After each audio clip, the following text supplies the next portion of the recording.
মাৰ্ঘেৰিটাত সৌধ অসম গৰিয়া জাতীয় পৰিষদৰ তিনিচুকীয়া জিলা সমিতিৰ বৰ্ধিত কাৰ্যনিৰ্বাহক সভা অনুষ্ঠিত। অসমৰ এটি অন্যতম পিছপৰা গৰিয়া জনগোষ্ঠীৰ অন্যতম জাতীয় সংগঠন সৌধ অসম গৰিয়া জাতীয় পৰিষদৰ তিনিচুকীয়া জিলা সমিতিৰ এখন গুৰুত্বপূৰ্ণ বৰ্ধিত কাৰ্যনিৰ্বাহক সভা অনুষ্ঠিত আজি মাৰ্ঘেৰিটা উন্নয়ন খণ্ড সভাগৃহত অনুষ্ঠিত কৰা হয়। সৌধ অসম গৰিয়া জাতীয় পৰিষদ তিনিচুকীয়া জিলা সমিতিৰ কাৰ্যকৰী সভাপতি নাছিৰুল ইছলামে সভাপতিত্ব কৰাৰ সভাত উদ্দেশ্য ব্যাখ্যা কৰে সম্পাদক আহমদ আলীয়ে। উক্ত সভাতে সৌধ অসম গৰিয়া জাতীয় পৰিষদ মাৰ্ঘেৰিটা আঞ্চলিক সমিতিখনো গঠন কৰা হয়। আজি সভাই সভাপতি নতুনকৈ আঞ্চলিক সমিতি হিচাপে জিতু আলম বৰা আৰু সাধাৰণ সম্পাদক ৰিকি আহমেদক সৰ্বসন্মতিভাৱে অনুমোদন দিয়ে। গৰিয়া জনগোষ্ঠীক OBC মৰ্যাদা প্ৰদান কৰা, ট্ৰাইবেল বেল্ট এণ্ড ব্লকত বসবাস কৰা গৰিয়া লোকসকলক ভূমিপট্টা প্ৰদান কৰাৰ লগতে গৰিয়া জনগোষ্ঠীটোৱে দীৰ্ঘদিনে বঞ্চিত অৱহেলিত হৈ অহা সন্দৰ্ভত বিশদভাৱে আলোচনা কৰা হয়।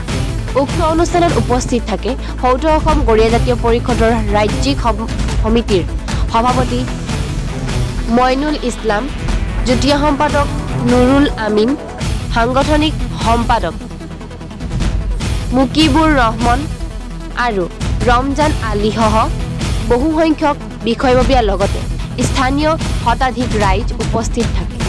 মাৰ্ঘেৰিটাৰ পৰা কিষাণ আলমৰ ৰিপৰ্ট টাইম 60 অসম।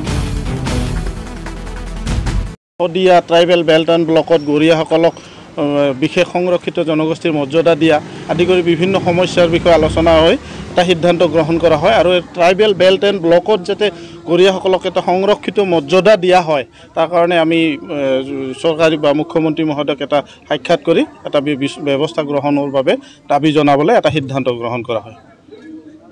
তিনিচুকীয়া জিলাত 2021 চনৰ পৰাই গৰিয়া জাতীয় পৰিষদৰ সমিতি আছে, কিন্তু এখন সমিতি এটা সময়ত আমাৰ ম্যাদ উকলি গৈছিল। তাৰপিছত পৰৱৰ্তী পৰ্যায়ত 2023 চনত আমাৰ গঠন হোৱা কমিটিখনৰ আজি কিছু আমি এক্সটেনশ্যন কৰিবৰ কাৰণে এখন বৰ্ধিত কাৰ্যনিৰ্বাহক সভা আহ্বান কৰা হৈছিল আৰু এই সভাতে আমাৰ মাৰ্ঘেৰিটা নিবাসী আমাৰ ৰাজ্যিক সমিতিৰ সদস্য ৰমজান আলী ডাঙৰীয়াক আমি ইয়াতে ৰাজ্যিক সমিতিৰ সাংগঠনিক সম্পাদক হিচাপে আজি আমি ঘোষণা কৰোঁ আৰু মাৰ্ঘেৰিটা আঞ্চলিক সমিতিখনো ইয়াতে গঠন কৰা হৈছে আৰু তিনিচুকীয়া জিলাৰ সভাপতি সালসলনি কৰিবলৈ এটা সিদ্ধান্ত লোৱা হৈছে।